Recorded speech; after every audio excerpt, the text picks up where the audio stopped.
Hello everyone, I'm Carly Ibold, attorney at the Law Office of Lowe Eklund Wakefield, and today we're going to answer another question about workers' compensation. Today's question is, what do I get paid when an individual is injured at work?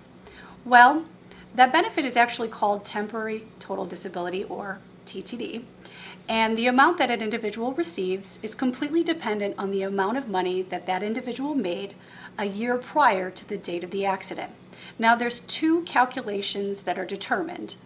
The first one is called average weekly wage, or AWW, and the second one is full weekly wage, or FWW.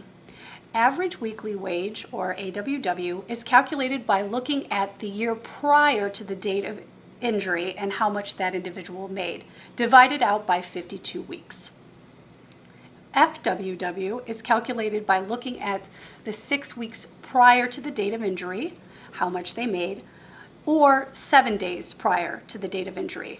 And whatever amount is higher is what that individual will receive. Now, how much that person will receive is completely dependent on how long they're off of work due to the work-related accident. The first 12 weeks is paid out at the FWW rate. An individual will get 72% of that amount. After 12 weeks have expired, an individual will receive 67% of the AWW calculation.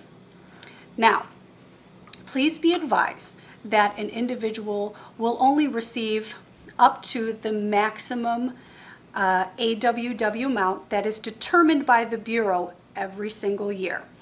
So, for example, 2019, the maximum amount an individual will receive for temporary total disability in a week is $950. So if you made a ton of money in that particular year, unfortunately, the most you're going to get is $950 a week. Now, I understand that this can be a little confusing, and if you would like to know how this applies to you directly, please feel free to call me at 440-226-3566. Talk to you soon.